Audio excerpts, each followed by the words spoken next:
aquí, el mar Caribe, el Golfo de México, el mar de Cortés, ¿no? El mar de Alaska, en este caso aquí la zona de los Grandes Lagos donde está Chicago, ¿no? El mar del norte, que es este, tenemos el océano nórdico, en este caso el Mediterráneo, el canal de Suez, ¿no? El Golfo Pérsico, el mar de Bengala, el mar de China, en fin, es decir, si se fijan, aquí este es otro, ¿no? Esta parte es otra, es decir, tenemos muchos mares, ¿no? Entonces los mares son esas cavidades, ¿no? Donde el agua se concentra. Y luego tenemos lagos y lagunas, por ejemplo, todos estos son lagos, todos estos que vemos aquí, por eso se llama la zona de los Grandes Lagos, Canadá, ¿no? Aquí este es otro lago, aquí es otro, este es un lago grande que se le conoce como Mar Caspio, pero en realidad es un lago,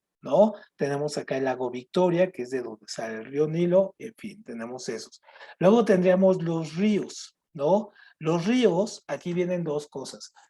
Tenemos ríos que son muy grandes en extensión. El río más grande en extensión es el río Nilo, ¿no? Está aquí. Pero el río más caudaloso, ojo, es el río Amazonas, el que está acá. Ahorita lo vamos a ver con otra imagen. Ese es el más caudaloso. Entonces, ojo, porque eso es muy importante. Luego, toda Europa, aquí, toda Europa, se entiende que todas las grandes ciudades de Europa, ahorita vamos a ver unas, Berlín, París, Italia, Inglaterra, todas, ajá, son cruzadas por ríos. Todas, porque es básicamente el elemento por donde circula prácticamente la vida, es lo que le da la vida, ¿no? Y aquí en África, por ejemplo, el río Nilo, todo el costado donde va el río Nilo es muy fértil. Entonces la tierra es verde, verde totalmente, y ahí es donde está asentada grandes poblaciones. Luego aquí en México, en específico, vamos a tener unos ríos muy importantes, sobre todo porque son ríos que sirven para el comercio, como el río, en este caso, Coatzacoalcos, o el Grijalba, o algunos ríos que sirven como frontera, como el río Bravo de acá, o el Suchiate, o el Hondo por aquí, ¿no? Entonces aquí vemos, por ejemplo, lagos, ¿no? Arroyos, estos son los mantos freáticos, ¿no? Que están aquí, y las lagunas, los ríos, mares y océanos. ¿Alguno de ustedes ha estado alguna vez, se ha metido alguna vez a un río subterráneo? De estos. Creo que yo lo he hecho algún par de veces. No recuerdo muy bien, pero creo que sí. ¿Y qué te pareció eso de que tienes que andar con una lámpara y cubierto y con un bote para que no se te mojen las cosas? Y si eres claustrofóbico, pues ya valió, ¿no? O sea, Sí, bueno, según yo también recuerdo que había como ciertos lugares donde ya no podías pasar porque tenías que andar caminando como con una cuerda y así, sí. porque si no, pues ya te ibas y era muy difícil rescatarte y sí, fue una buena experiencia, pero igual estaba muy, muy oscuro. Sí, sí, sí, no, es que sí, sí está difícil. ¿Quién de ustedes se metería así a un río donde tienen que van todo oscuro y tienen que, si son claustrofóbicos, pues ya valió ahí? ¿Tú lo harías, Rubén? ¿Tú te meterías a un río así, con una lamparita y nada más? ¿El agua te llega hasta el cuello? Yo creo que no, profe. Yo Mm. creo que no. No, no, yo alguna vez tuve un chance de meterme a uno. No, nada más de ver por dónde entrabas, tenías que entrar arrastrando y el agua te entraba por la nariz y dije, no, a diablo, o sea, ¿qué voy a meter ahí, no? No sé si está muy cañón. Bueno, a ver, les voy a compartir aquí una imagen nada más. Aquí el Google Maps, ¿no? Entonces, nada más para checarlo otra vez, ¿no? Entonces tenemos aquí esta parte que tenemos, esta parte, entonces son golfos y este es el mar Caribe. Este es el mar de Cortés, entonces se fijan ahí está. Cuando hay una pregunta, creo que ya se las había comentado, esa de ¿con qué océano colinda Veracruz? Veracruz está acá y entonces no colinda con ningún océano, porque el océano Atlántico está acá, este es el Atlántico, entonces pues no, no, ahí está que es el Golfo, y el mar.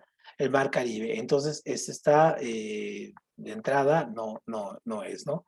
Ahora, si se fijan aquí, por ejemplo, estas dorsales que se ven aquí en este punto, aquí poner el lápiz, estas cosas que nosotros vemos aquí, estos son parte de la placa tectónica que se ha estado moviendo y entonces ha hecho, por ejemplo, que surjan esos son pequeños movimientos y esto también nos marca mucho más cosas, vean.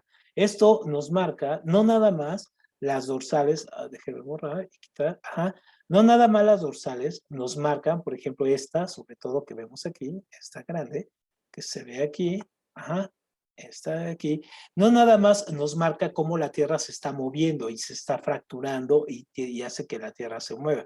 También lo que nos muestra, en este caso, tenemos estas otras líneas. ¿De qué se imaginan que son estas otras líneas que tenemos aquí? Estas de aquí, que están muy marcadas. ¿Qué se imaginan que pasó ahí?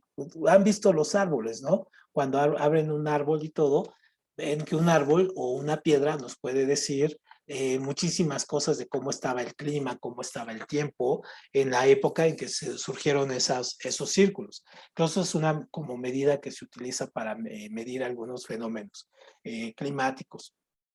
Entonces aquí lo que nos marca básicamente es periodos, por ejemplo esto, periodos de inversión del polos. O sea, los polos, ¿no? El polo sur y el polo norte, o sea, aquí está el norte ahora, ¿no? Y este es el sur, pero no siempre han estado en el mismo lugar. Es decir, no siempre han estado, el polo norte magnético ha estado de este lado y otras veces ha estado de este, como ahora. Es decir, eso es muy importante. Ahora, el mapa también es muy importante. Los mapas de repente a nosotros nos enseñaron a verlos así. Los mapas en realidad no sabemos cómo se fueron originando como tal esta idea, pero la idea es que la mayoría de los países ricos y los países fuertes están en el norte, ¿no? Y entonces no es casual que a nosotros los países ricos y los países fuertes los veamos aquí en el norte. Ahí está Francia y todo esto, ¿no? Estados Unidos. Y los países pobres estén en el sur. ¿No? Están acá, están en el sur, Brasil, África y todo. Entonces, eso es muy, muy curioso porque la forma en que veamos el mapa es una imposición también ideológica. También podemos ver el mapa de diferentes maneras, hacia atrás, hacia adelante, ¿no? El norte es el norte magnético. Ahora, decíamos, por ejemplo, de los mares. Por ejemplo, aquí dentro de este mar, que es el mar Mediterráneo, o sea, este es el mar Mediterráneo, tenemos otros mares, como acá el mar Negro, ¿no? El Mármara, el mar Adriático, en fin, o sea, tenemos otros mares, hay muchísimos más. Y vean aquí lo que les quería mostrar era esto. Vean el Nilo, el río Nilo, desde dónde viene, ¿no? El río Nilo parte desde muy lejos. Todo esto lo podemos seguir, lo podemos rastrear. Este es el Nilo. Aquí a ver si lo pueden ir viendo por ahí, ¿no? Entonces, y va subiendo. Esto. Y va subiendo. Vean todo lo que es la parte de esta verde, es el río Nilo. Pero acá se empieza a notar que entre más va llegando hacia la costa, vean, se va haciendo más ancho el delta y vean cómo ahí en esa parte, ahí va el río en medio, pero vean las partes de los costados, son zonas muy verdes, ¿no? O sea, está el desierto aquí, está el desierto acá, pero vean cómo alrededor del río está la vida verde totalmente, ¿no? Ahí no hay desierto, porque este río tiene suficiente, nutre con suficientes minerales para toda esta zona y es la zona fértil. Entonces, imagínense depender, que su vida dependa, la vida de un país dependa solamente de esto, ¿no? Que dependa básicamente de un río. Y vean el delta, o sea, donde cierra, ahí está, ¿no? Todo sí muy fluido y todo ello. Y entonces incluso ahí podemos ver incluso las pirámides en esta zona están hechas ahí, ¿no? Aquí las vemos, ahí están las pirámides, ¿no? Ahí las pueden ver.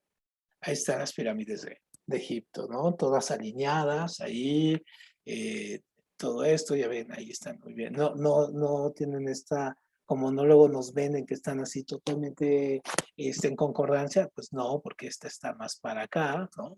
En realidad tienen muchas cosas diferentes, pero en fin, ¿no? Ahí están. Y entonces eso pasa, por ejemplo, en África, Vean aquí, podemos ver esta parte súper interesante de las ciudades, por ejemplo, París, ¿no? Que tiene un río que le atraviesa y donde aparece, aquí está, ¿no? Entonces, vean, todas las grandes ciudades europeas tienen ríos. Vean este, ¿no? Este es el río Sena.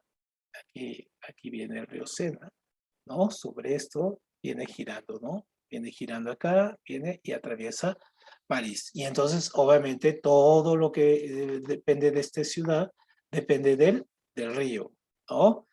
Podemos ver lo mismo aquí en Londres. Aquí en Londres también tenemos el río, ¿no? El río Támesis. Si se fijan, ahí está el río, ¿no? Entonces, este es el río Támesis que cruza también Londres. Entonces, las ciudades europeas siempre son cruzadas por esto. También las ciudades de Oriente, ¿no? Los ríos históricos, estos como el río Ganges, por ejemplo, que está acá, ¿no? Salen de aquí. Estos son el río Ganges, aquí se ve, y el río, en este caso, aquí sale, ¿no? Aquí sale uno, aquí sale un río, y aquí sale el otro, ¿no? Y entonces, obviamente, estos ríos pues, son muy importantes también pues, porque le dan toda la vitalidad a estas zonas tan áridas y tan tristes, ¿no? Ahí. Entonces, de aquí. De esto, a ustedes, dónde les gustaría viajar? ¿Dónde dirían que sería un punto que les gustaría conocer de todo esto? Así cuando ven en el mapa, por ejemplo, creo que acá se ve la muralla china. Antes se decía que la muralla china se veía desde el espacio y pues cosa que no es tan cierta, ¿no? O sea, no se ve desde el espacio. Eso es prácticamente porque es muy chica. Pero por aquí la vamos a encontrar. ¿Ustedes dónde te gustaría ir a ti, Fernando? Hay que buscar. Acá está por Beijing. Ah, sí, aquí estás. A ti, Rubén, ¿dónde te gustaría viajar? Yo creo que a Francia o España. España. Sí, son bonitas ciudades. Italia, también Italia. Italia, sí, también es la onda. Italia, de hecho, es más bonita, ¿no? Sí. Vamos a ponerle aquí. Es mucho más bonita Italia. No, ponemos la muralla china y nos salen restaurantes chinos, ¿no? Bueno, ya vamos a regresarnos a nuestra presentación aquí. A ver acá. Ajá, presentación aquí, compartir, ahí está. Muy bien.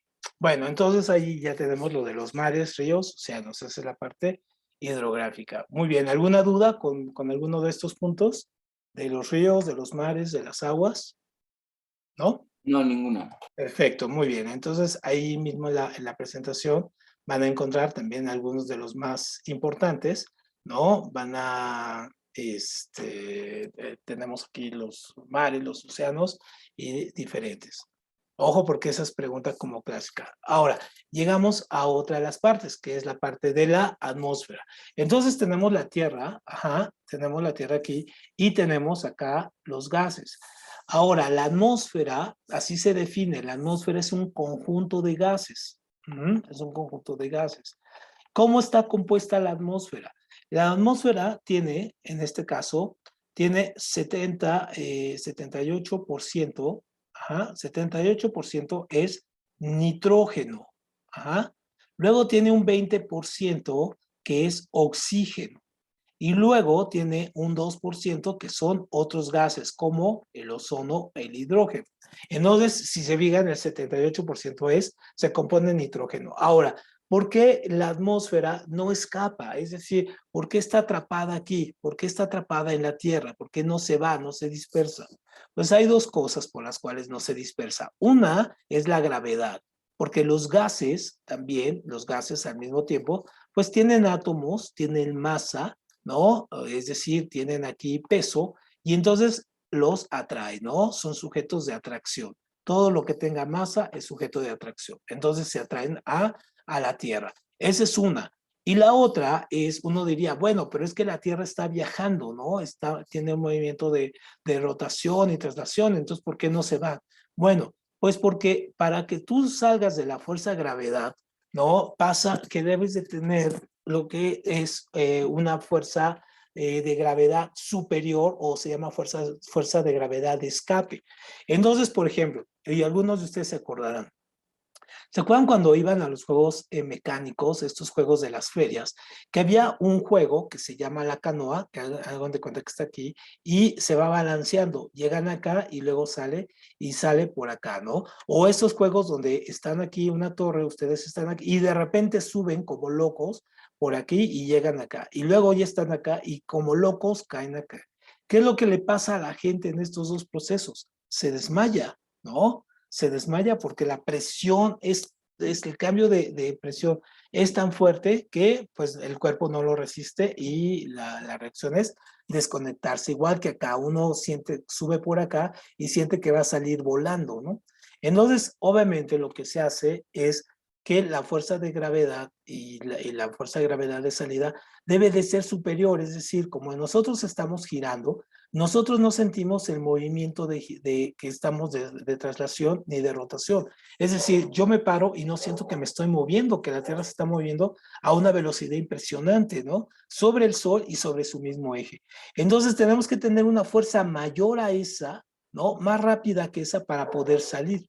Entonces, por ejemplo, cuando ustedes ven un cohete espacial, hagan de cuenta que aquí está el cohete. Cuando ustedes ven un lanzamiento de un cohete, el cohete no se va derecho, ¿no? El cohete no se va derecho. No, no hace eso. Lo que hace el cohete es agarrarse, aquí está el cohete hace y se mete a la fuerza de gravedad de la Tierra y va girando y va tomando fuerza con la fuerza hasta que puede salir, ¿no? Claro, si no se quiere quedar en una especie de órbita, entonces obviamente tiene que ser más rápido que el movimiento de traslación, de rotación, perdón, de la Tierra y escapar de ella, ¿no? O sea, escapar de esa fuerza de gravedad. Entonces, por ejemplo, hay algunos viajes de algunas naves que se hacen es que toman la fuerza de gravedad de déjenme borrar de aquí, toman la fuerza de gravedad de otros, aquí, a ver, le borro aquí, ajá, aquí, y ahora le pongo otra vez el lápiz. Hagan de cuenta que está aquí, ¿no? O sea, aquí está la Tierra, y aquí está Marte. Ahí está pluma. Hagan de cuenta que están aquí, a ver, permítanme.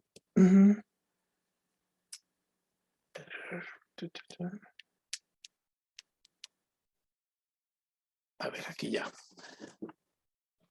Aquí está, ¿no? Entonces, aquí está la Tierra, por ejemplo, ¿no?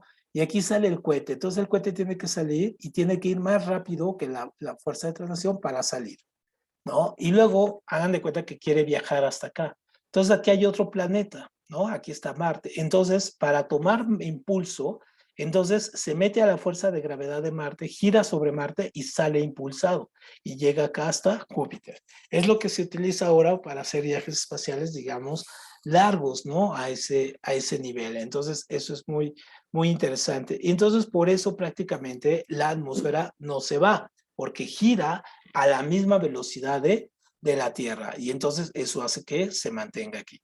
Ahora, las capas de la atmósfera tienen algo que se llama capacidad de diatermancia. Ojo, porque esto es también muy importante, ¿no?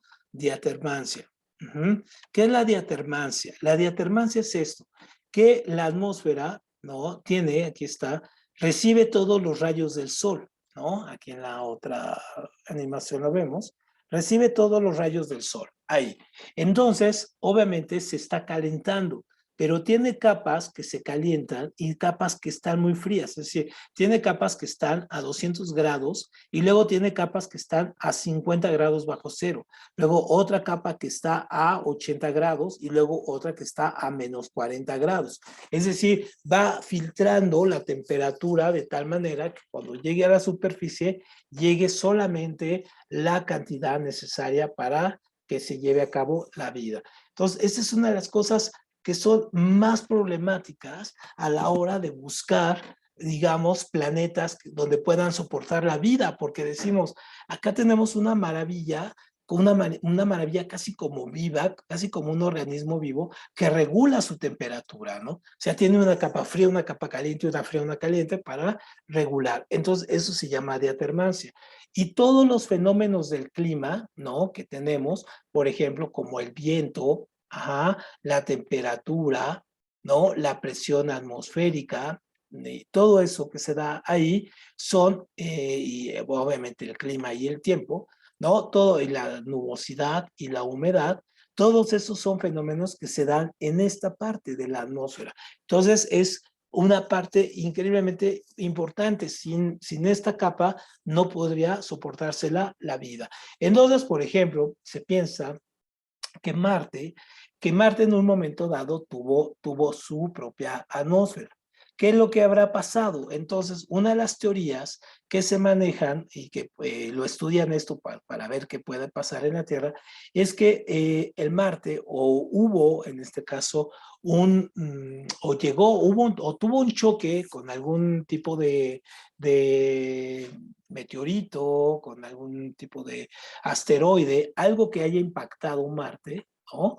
Algo que haya impactado, que haya hecho que la atmósfera marciana girara más rápido y terminara dispersándose, o sea, que se escapara, ¿no? Y quedara con una atmósfera muy poca. O sea, el Marte hay atmósfera, pero la atmósfera es muy baja, es muy poca, no es la atmósfera que nosotros tenemos ahí aquí, que es densa. Incluso cuando viajamos y vemos desde arriba, o cuando incluso venimos de la carretera de Cuernavaca y vemos hacia abajo, vemos la masa ahí de gases que están cubriendo la ciudad, ¿no? Entonces es más densa y la de Marte es muy pequeña, ¿no? O sea, no puede soportar en este momento vida.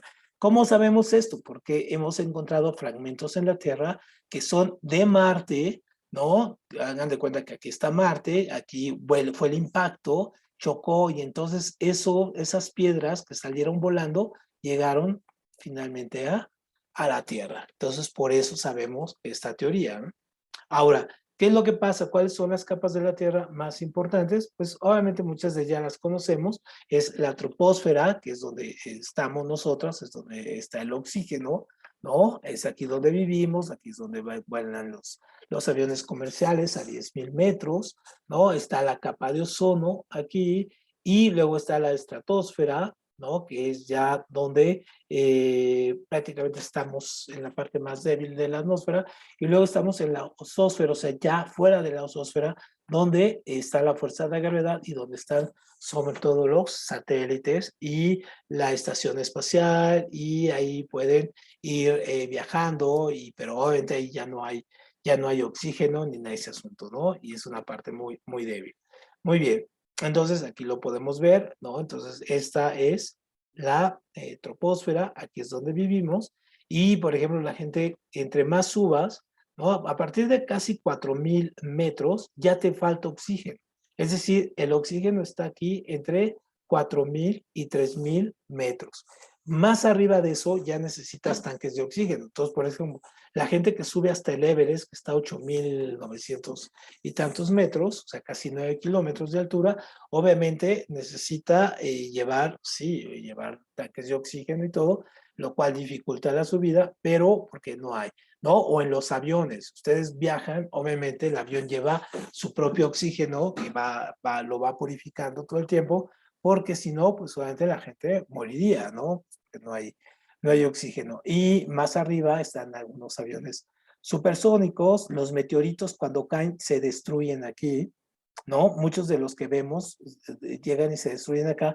Cuando hay algunos, por ejemplo, hace unos días cayó uno en el Popo, pero cayó, lo impactó. Entonces, lo cual quiere decir que era un poco más grande, ¿no? Porque sí lo tocó y se ve que hace una explosión. Pero la mayoría de los meteoritos, ¿no? Terminan deshaciéndose en la atmósfera. Luego, a ver, ahí se me marca que está inestable. Luego hay otros, por ejemplo, estos que están aquí, la Estación Internacional Espacial o el Hubble, ¿no?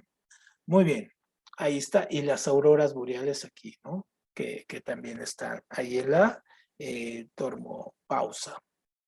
Perfecto.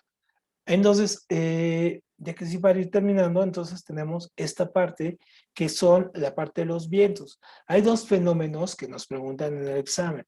Uno, la parte de los vientos y otro, la parte de las mareas. Entonces, los vientos se generan a partir del movimiento de rotación de la Tierra. Entonces, la Tierra está girando y va generando sus propios movimientos. Entonces, tenemos estos de aquí, ¿no? Se llaman zona de calmas ecuatoriales, donde son los vientos más fuertes, son estos, ajá, es decir, del trópico de Capricornio al círculo polar o del trópico de Capricornio al círculo polar, perdón, de Cáncer al polar o de Capricornio al polar, es donde los vientos son más fuertes. Aquí. Y aquí usualmente los vientos son un poco más tranquilos. Obviamente los huracanes se crean en estas partes de abajo y acá es donde se intensifican, ¿no? Van a intensificarse. Entonces, aquí en América les llamamos huracanes y en la India y China les llaman tifones. Es exactamente lo mismo, ¿no? Entonces suceden de diferentes lados. Entonces, ahora otra cosa muy importante. Solamente los huracanes y tifones se dan en el hemisferio norte, no se dan en el hemisferio sur. Si algún día empieza a haber huracanes en el hemisferio sur, pues ya valimos. Quiere decir que ya prácticamente el campo magnético ha comenzado a moverse, ha comenzado a girar y o esto que veíamos en las capitas abajo del Océano Atlántico, que ha pasado muchas veces, es decir, que estaríamos llegando a un nuevo ciclo. Pero eso nos cambiaría prácticamente la vida que tenemos ahorita, ¿no? Pues porque toda la aviación tendría que cambiar, o sea, las rutas tendrían que cambiar, ¿no? Prácticamente ahí. Muy bien. Y ya para terminar, solamente esto, la parte de los climas.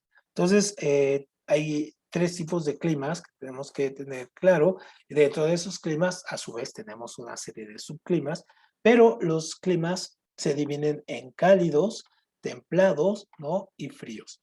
Cuando hablamos de los cálidos, estamos hablando de estos climas que están más en la parte del Ecuador, ahí donde se ve un poco más tranquilo, ¿no? Los vientos y todo, y también en la parte desértica. Entonces ahí es donde hace muchísimo calor. Obviamente la vida es más difícil, pero no porque hablemos de un desierto, no digamos que hay vida. Hay mucha vida en los desiertos, ¿no? De una manera más, digamos, se complican un poco más la vida, bueno, pero ahí está, ¿no?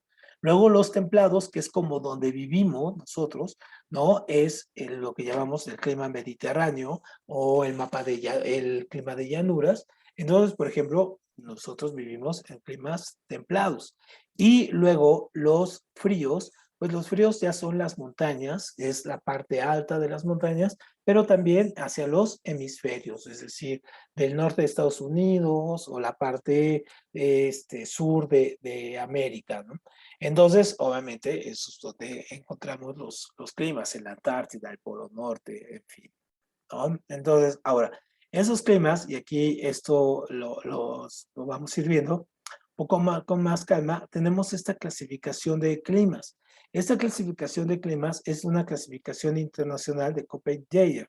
Entonces, lo que hacen es, a través de varios estudios, y ahora ya con satélite, clasificaron los climas, vean ahí todos, ¿no? Entre azules, rojos y un poco verdes. Entonces pusieron los climas. ¿Cuáles hay que ponerles importante? Porque vienen en su examen esto. Cuando nosotros hablemos de los tonos azules, es decir, de las clasificaciones que son A, ¿no? Estas, y tonos azules, estamos hablando de climas tropicales. No se dejen ir ahí con la finta. Cuando estemos hablando de tonos rojos, naranjas y con B, son los climas calientes. Climas calientes. Cuando hablemos de climas, en este caso amarillos, estamos hablando de climas templados. Y los climas, en este caso, fríos, van a ser los climas tendientes a verde o que comiencen con C. Entonces, prácticamente es la clasificación que nos interesa. Y si nosotros vemos aquí en el mapa, por ejemplo, dónde están los tropicales, déjenme borrarle aquí. Si vemos dónde están los tropicales, los vemos aquí, ¿no? En esta parte, en esta parte de Brasil, en la parte del Congo, en esta parte aquí de Liberia, de África, aquí. ¿Dónde están los climas templados? ¿No? En la parte esta de Europa, ¿no? Tenemos Europa, los climas cálidos, vean África, los desiertos como el desierto de Sonora, la parte árida de México, y los climas fríos los vemos acá en el norte, ¿no? En esta parte, ¿no? Tendiendo a gris, ¿no? Todo esto, la tundra.